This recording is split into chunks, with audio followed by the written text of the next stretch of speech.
Silakan. Oke, terima kasih. Ya, saya melanjutkan saja yang Oda sudah terangkan tadi ya. Namun saya akan lebih banyak membahas sisi aspek teknisnya dan penerapannya di lapangan, gitu kan. Seperti itu.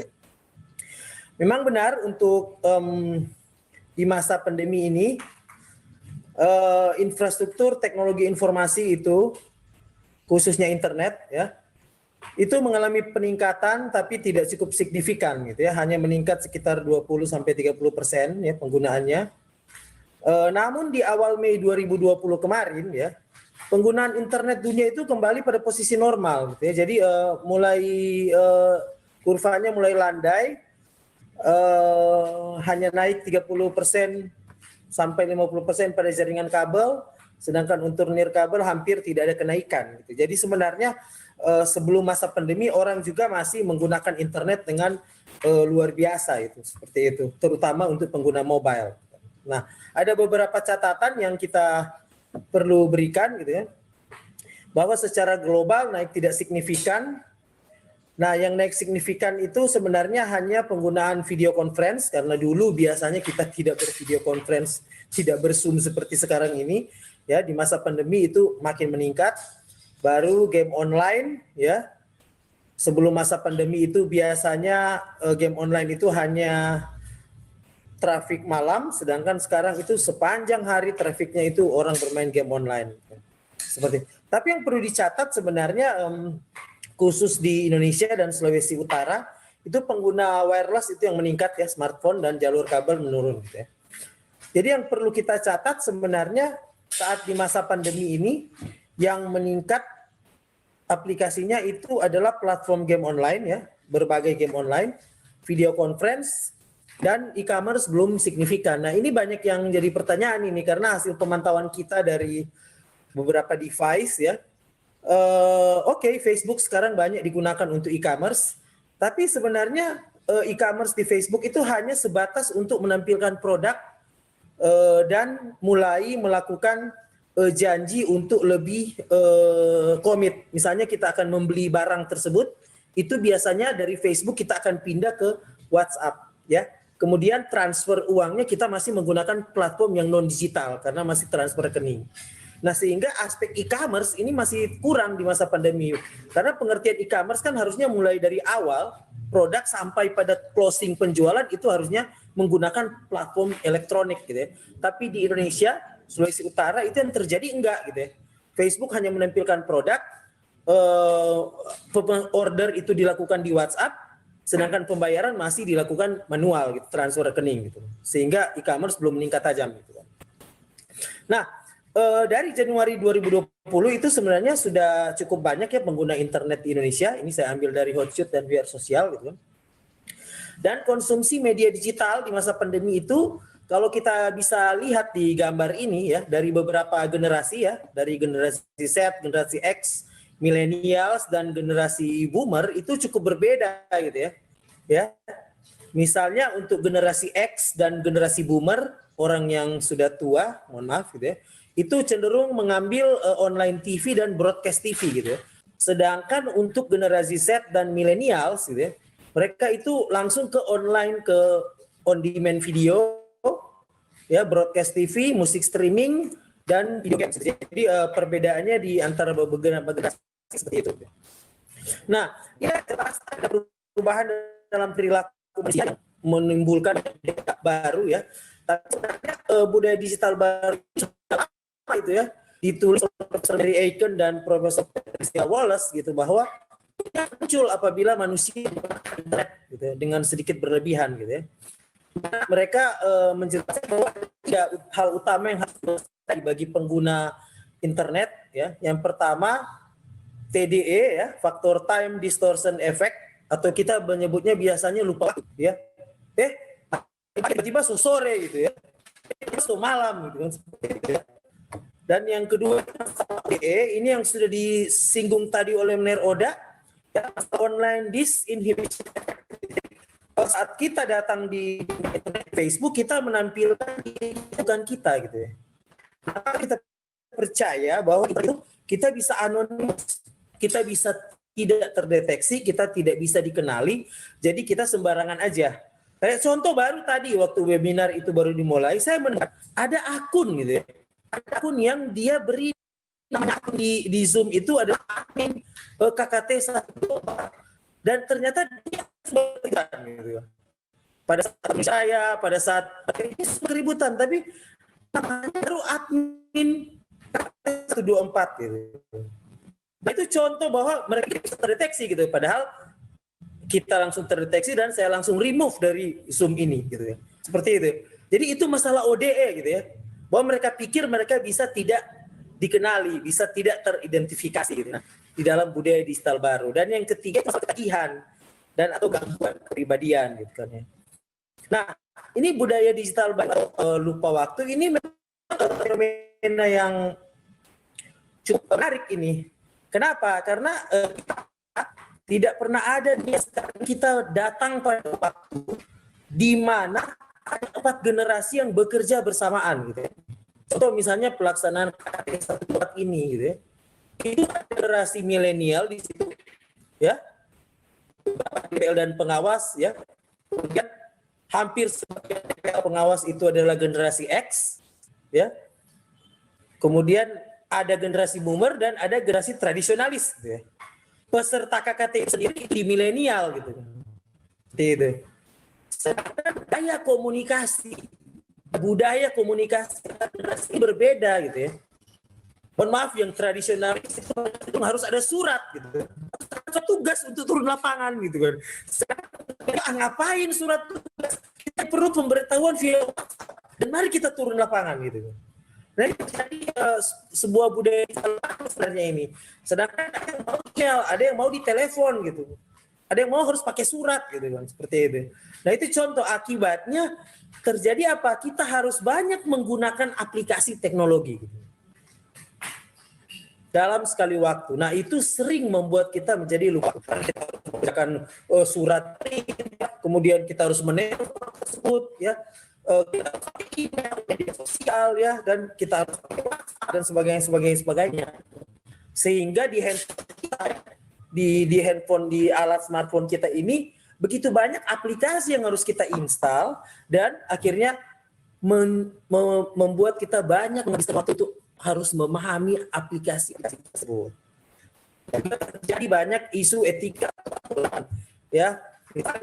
Mungkin untuk generasi tradisionalis dan boomer mengharap kalau di WhatsApp itu harus sopan, ucapan selamat pagi, sedangkan milenial cukup dengan halo guys, apa kabar, kegiatan hari ini ya gitu kan, seperti itu. Itu sering kali terjadi ya. Bagaimana kita menyikapi itu di dalam budaya digital baru seperti itu.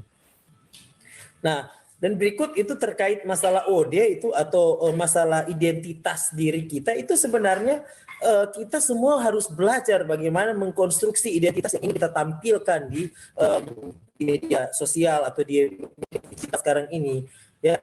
Misalnya, kita idealnya ya kita harus menganggap bahwa apa diri kita di dunia nyata itulah juga diri kita di dunia online.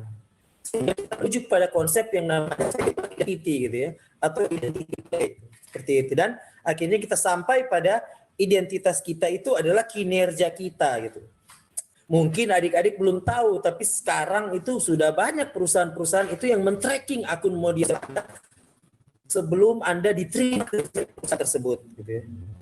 Sehingga jika Anda pernah memposting sesuatu di media sosial yang dianggap melanggar etika perusahaan, meskipun Anda hasilnya baik ya, yang bagus gitu, penelitiannya bagus, tapi bakalan tidak diterima karena mereka melihat history dari identitas digital Anda yang Anda tinggalkan di media sosial itu. Ya, itu yang harus diketahui oleh adik-adik sekalian. Begitu juga kita yang sedang kerja, ya, kita tidak boleh lagi menganggap bahwa Facebook itu sembarangan gitu. Apa yang kita post itu tidak akan dilihat oleh atasan kita gitu. Karena faktanya gitu, atasan kita dan bawahan kita semuanya ada di media sosial, sehingga sikap kita yang kita tunjukkan di media sosial itu juga akan menjadi performance kita. Kita akan dinilai berdasarkan apa yang kita tampilkan di media sosial itu, sehingga perlu sekali untuk mengkonstruksi identitas di dalam budaya digital baru ini. Nah, Kalau soal ketagihan, ya memang sudah banyak dilaporkan ya. Yang sekarang ini yang masuk di kategori ketagihan itu soal bermain game, gitu. Masuk di kategori DSM-5, Diagnostic and Statistical of Mental Disorder. Saya berharap seri kedua besok itu juga akan membahas tentang ini, bagaimana budaya digital itu orang-orang makin biasa untuk ketagihan sehingga ada efeknya di dunia nyata. Nah, jadi isu terbesarnya ini di budaya digital ya sebenarnya ya. Online disinformation, online ethics, dan online security, gitu. Sudah disinggung tadi gitu. Online disinformation itu biasa kita sebut hoax. Nah, di Indonesia untuk cybercrime yang terkait di Indonesia kan paling tinggi dua aja ya, masalah hoax ya, dan yang kedua itu bicara soal media sosial ya, itu kita perhatikan gitu ya. Jadi hoax dan pencemaran nama baik di dunia digital sangat tinggi untuk kasus di Indonesia. Nah, bicara soal hoax itu sebenarnya ada 3 bagian, yaitu soal disinformasi, misinformasi, dan malinformation. Ini kita harus pahami gitu ya. Karena kalau disinformasi itu jelas-jelas informasi bohong dan cenderung untuk merusak. Juga misinformasi itu hoax ya, tapi kadang tidak merusak. Kadang seringkali itu hanya berita-berita parodi atau sekedar menjadi hiburan. Itu hoax gitu. Baru kemudian ada malinformation, itu berdasarkan kenyataan ya, tapi tidak mengakibatkan kerusakan. Nah, ini kita harus paham ini karena dimensi-dimensi hoax ini banyak gitu ya. Nah, khusus di masa pandemi COVID di Indonesia ini itu banyak loh berita hoax gitu ya terkait dengan COVID-19 ini. Dicatat oleh Info itu setiap hari ya, di Indonesia itu ada 5 ya, isu hoax terkait dengan COVID-19. Ini cukup tinggi. Ini menunjukkan di mana masyarakat Indonesia termasuk Sulawesi Utara dan Manado itu memproduksi hoax sangat besar dan cenderung kita termakan dengan isu hoax, sehingga harus ada langkah-langkah preventif gitu ya. Saya karena banyak di kerja terpadu pusat kali ini benar-benar selalu memposting gambar, infografis, berita yang menangkis isu-isu hoax dari hal-hal yang sederhana, tulisan yang benar, memakai masker yang benar, dan sebagainya. Saya kira itu sangat efektif gitu yang kita lakukan. Gitu. Nah, kemudian masalah online ethics, nah ini yang jadi perdebatan kita ya, karena kita tahu bersama suatu pesan ya, komunikasi itu bisa tersampaikan dengan baik ya apabila minimal dia terdiri dari kata, suara, dan body language. Nah, soalnya ini ya apabila kita menggunakan WhatsApp misalnya ya, kita untuk menyatukan ketiga, karena WhatsApp hanya pakai kata-kata ya, ada sih yang menggunakan voice, ada juga video, tapi itu jarang attach video, sehingga ini rentan dengan masalah etik ya, rentan dengan masalah etik. Contoh yang sederhana seperti di grup WhatsApp, di situ ada mahasiswa dari generasi milenial, mereka bisa, hey guys, hari ini apa ya? Mereka di situ ada dosen yang dia umurnya tradisionalis ya. Dia mungkin kata guys di situ adalah melanggar etik gitu ya. Padahal belum tentu gitu, karena dari sisi generasi sebenarnya kata guys itu untuk generasi milenial itu adalah sapaan umum. Senormal seperti selamat pagi, selamat siang, selamat malam, seperti itu ya. Itu yang harus kita banyak perdebatan ya, seperti waktu kita akan mulai tadi itu kan moderator memberikan aturan yang dipahami. Ini harus dipahami. Satu cara kita membuat di dalam penggunaan media sosial sebenarnya seperti itu. Nah, dan terakhir itu soal online security ya. Kita sekarang makin banyak berhubungan dengan virus ya, makin banyak malware ya. Malware itu contohnya virus, ada phishing, ada cracker, spyware, dan sebagainya itu kita membuka browser kita langsung dipenuhi dengan iklan, seperti itu. Bahkan sendiri makin banyak virus-virusnya ya. Ini yang kita harus waspadai. Terkait akun media itu karena kita tidak ada password yang baik. Sudah dibilang berulang-ulang itu minimal harus 8 karakter ya, idealnya 12 sampai 16 karakter ya, dengan kombinasi angka huruf dan tanda apostrof tertentu gitu. Tapi kita cenderung tidak lagi masuk pada teknologi FA gitu ya, atau pada angka dengan gitu yang sering kita sekarang gitu. Varian ketiga itu adalah isu privasi di mana kita mengumbar data kita sendiri ya di media sosial gitu ya. Tiket yang ada nomornya kita upload ya, KTP yang ada nomornya kita upload ya, KTP anak sembarangan kita upload, sehingga ini menyangkut masalah privasi. Nah, jadi untuk budaya digital baru itu kita harus punya solusi. Saya memberi beberapa. Yang pertama, pendekatan personal ya, harus bisa dibedakan ya. Grup itu adalah dunia sosial, sedangkan chat itu adalah pendekatan personal ya. Paham teknologi ya, bagaimana caranya menggunakan bagaimana caranya menggunakan sumber baik, bagaimana caranya menggunakan email dengan baik gitu ya. Baru ada perlindungan komunitas. Nah, ini contohnya relawan TIK ya. Mereka banyak sebenarnya salah satu upaya perlindungan komunitas. Nah, baru juga ada penegakan hukum. Tentu polisi, jaksa, kehakiman harus terlibat. Kalau saya sebagai dosen tentu akan memilih cara edukasi nanti gitu ya. Untuk edukasi masyarakat mungkin impact-nya lama, hasilnya lama, tapi menurut saya itu jauh lebih efektif gitu ya. Seperti itu. Jadi saya kira itu aja yang bisa saya bagikan budaya digital baru ini. Terima kasih. Ada 2 pertanyaan. Jadi izin bertanya, bagaimana kita sebagai mahasiswa mengatasi dan menjadi bagian budaya baru atau digital society yang lagi ramai dibahas? Karena sekarang juga sudah banyak penyimpangan seperti influencer yang bisa mengakibatkan rusaknya kebebasan demokrasi. Itu pertanyaan pertama. Baru yang kedua, oh sama, oke. Langsung dijawab saja ya.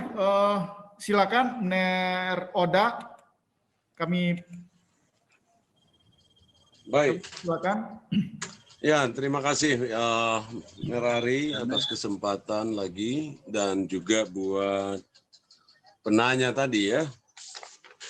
Wah, ini menarik karena hal yang ditanyakan sudah dibahas kemarin di beberapa media. Saya cukup mengikuti. Jadi memang di era sekarang ini kita juga memang harus mendorong diri ya, empower ourselves ya, empower.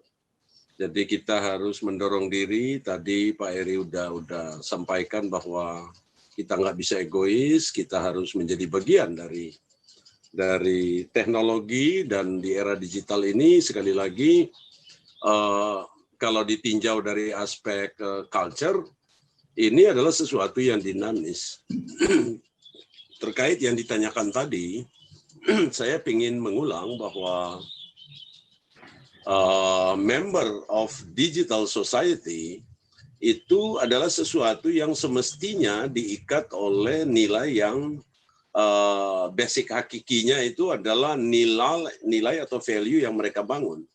Jadi dalam sebuah society, digital society, mestinya itu dibangun memang untuk suatu kepentingan tertentu.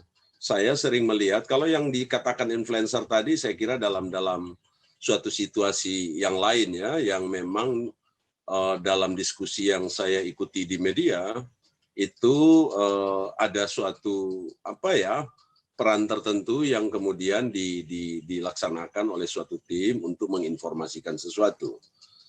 Saya tidak melihat juga bahwa itu terlalu jauh sampai di urusan demokrasi yang the lost freedom atau kita kehilangan kebebasan demokrasi juga. Saya kira cara yang kita bisa pakai antara lain ya kita lebih aktif. Kita harus memberikan informasi sekali lagi informasinya tentu yang baik, yang benar, yang informatif, ya edukatif, yang harus kita share. Hanya itu cara kita melawan, dan tidak kemudian kita tahu suatu informasi itu adalah tidak valid atau kurang memiliki dasar yang kuat, tapi kita ikutan menyebarkan atau membawa dia ke ruang-ruang diskusi yang lain. Dengan demikian akhirnya kita ikutan juga membuat itu menjadi sesuatu yang harus dibaca oleh banyak orang. Saya kira itu perannya harus dibuat. Tadi ada penanya lain bahwa bagaimana di era sekarang kita banyak melakukan pertemuan virtual meeting, dan bagaimana kita mengembangkan diri, mendorong diri menjadi bagian terintegrasi dari sistem itu.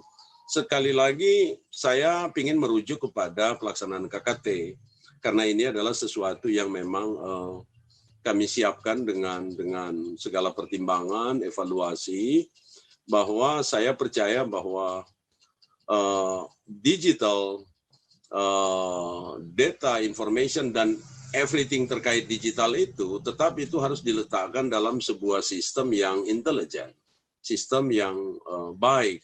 Sistem yang baik itu tidak mesti dia berat sekali. Contoh sebuah aplikasi. Misalnya saya kemarin dalam sebuah diskusi terkait implementasi sebuah aplikasi yang dalam tanda petik diaplikasikan dalam sebuah konsep membangun sebuah kota. Bagi saya informasi itu tidak mungkin diterima oleh konsumer, pengguna itu dengan mudah. Bobot informasinya udah sangat berat aplikasinya untuk diterima. Nah, itu juga harus kita pertimbangkan. Jadi tim kreatifnya juga harus hebat. Begitu juga di mata kuliah, mohon maaf, KKT kami tidak mendorong setiap hari kita Zoom meeting, saya kira begitu ya, understand? Tetapi ada banyak aplikasi-aplikasi lain, media-media komunikasi lain yang sederhana. Kita meletakkan virtual meeting kita yang berat, yang besar itu hanya untuk konteks koordinasi. Contoh yang lain yang bisa adik-adik mahasiswa perhatikan, memang di era sekarang ini, di mana kita dijejali oleh begitu banyak hal-hal yang tidak bisa kita jangkau secara langsung, karena kita bekerja di rumah, KKT juga ada di kampung masing-masing, maka kami menyiapkan sebuah sistem digital yang kemudian memudahkan mahasiswa untuk tidak perlu bertemu dengan kami, tidak perlu juga untuk kemudian kalian tanda tangan yang lain. Memang ada satu tantangan, apakah di era sekarang ini digital dokumen lah terutama itu sering masih dipertanyakan ya. Contoh kemarin ya, surat kita yang PDF itu masih diminta yang original, sementara kita dalam situasi yang tidak mudah melakukan pergerakan. Saya kira ini juga perlu diperhatikan. Dalam konteks culture yang besar, saya berharap sekali bahwa di dalam digital culture hati-hati juga ada di sana ada sharing culture ya, jadi cultural transformation namanya ya. Kita ini ada di wilayah yang secara kultural disebut dengan budaya timur ya. Kita ada sekitar 5 lah budaya besar di dunia ini. Contoh, kalau saya membuat komunikasi dengan teman-teman Eropa, kami jarang sekali pakai kata maaf ya. Kata maaf bagi kita itu hanya digunakan bagi teman-teman dengan Western culture-nya adalah sesuatu ketika kita membuat salah. Tetapi kecenderungan di kita, di orang-orang timur dengan budaya timur adalah panjang sekali kata-kata kita. Akhirnya kemudian suka terjadi kesalahan dalam membuat kata-kata. Saya kira memang kita harus be smart ya, kita be smart dan adaptif. Saya sepakat bahwa salah satu tool, salah satu dasar juga kita mengembangkan digital culture itu adalah kita membuka diri. Nah, memang ini adalah sesuatu yang menjadi tantangan bagi kita ya. Sekarang di era sekarang ini, bolehkah kita membuka diri untuk perubahan-perubahan termasuk teknologi tadi. Saya lagi mengawal satu kelompok kecil nelayan remaja dan pemuda. Sampai di hal yang tadi dikatakan Mer Stanley. Apakah kita hanya menyentuh soal produknya atau sampai marketing, sampai dari hulu ke hilir. Nah, meskipun mereka hanya komunitas nelayan dan mereka bahkan remaja dan pemuda, kami justru mendorong dia untuk kemudian mengembangkan sampai e-marketing. Nah sekarang KKT Posko 19 Malalayang saya kira sudah berkunjung ya ke tempat itu, dan saya kira itulah bagian dari yang real, antara lain kita mendorong kerja-kerja kita di masyarakat lewat pendekatan digital society ini, memanfaatkan teknologi untuk produktif. Tetapi di era ini sekali lagi tetap healthy, safe, produktif. Ini adalah 3 hal yang opportunity yang ditawarkan oleh digital system. Saya kira itu. Mohon maaf terlalu panjang. Ya, terima kasih Ner Oda. Sebelum saya berikan kesempatan Ner Senli juga untuk menambahkan, jangan lupa adik-adik peserta untuk absen ya di s.id/ertik berkreasi sulut hadir, dan juga jangan lupa untuk follow Instagram Relawan TIK di instagram.com/relawantik. Lalu silakan Ner Senli ingin menambahkan, kami persilakan. Oke, Ner Ari, terkait dengan beberapa solusi ya, saya kira itu ya, seperti yang saya tunjukkan slide saya tadi ya, sebenarnya beberapa solusi yang bisa kita lakukan ya untuk menyesuaikan di dalam budaya digital baru ini ya. Pertama, kita harus sering melakukan pendekatan personal. Pendekatan personal itu sangat penting gitu, karena sebenarnya banyak fitur-fitur media sosial yang mengizinkan adanya pendekatan personal. Seperti itu. Baru yang kedua, kita harus paham teknologi gitu. Bahwa Anda memainkan WhatsApp itu berbeda kalau Anda memainkan Instagram. Seperti itu. Begitu juga kalau Anda dalam satu grup WhatsApp berbeda saat Anda ada di grup Facebook. Nah itu harus dipahami, tidak ada cara lain gitu. Memang ada masalah dalam memahami teknologi ini. Teknologi ini terlalu cepat, aplikasi berbasis internet itu terlalu banyak berkembang, sehingga kadang-kadang kita agak sulit gitu untuk menyesuaikan diri, beradaptasi dengan teknologi baru. Tapi tidak ada cara lain gitu ya. Kita harus bisa. Gitu ya. Misalnya sekarang itu hampir setiap posko berkomunikasi lewat grup WhatsApp. Ya minimal kita harus tahu cara menggunakan teknologi itu. Nah baru ada masalah perlindungan komunitas di sini ya. Perlindungan komunitas di sini itu contohnya ya Anda bergabung misalnya dengan relawan TIK ya. Ada bergabung misalnya dengan grup-grup e-learning. Di media sosial itu banyak sekali komunitas-komunitas yang bermunculan dan kita bisa belajar dari situ ya. Nah, baru tentu saja ini ada masalah penegakan hukum di situ apabila Anda telah melanggar ya. Dan yang terakhir itu melakukan edukasi tanpa henti. Sebenarnya seri-seri webinar itu adalah salah satu cara untuk kita melakukan edukasi tanpa henti. Saya kira itu saja untuk host yang bisa saya tambahkan. Saya kembalikan ke Terima host, kasih Ner Senli. Jadi sebenarnya apa yang disampaikan oleh Ner Oda dan Ner Senli itu juga sudah mencakup jawaban dari Marfil Roxy Taru ya, yang sudah bertanya tadi tentang digital culture ya, membuilding karakter kita dalam digital culture, itu sudah terjawab.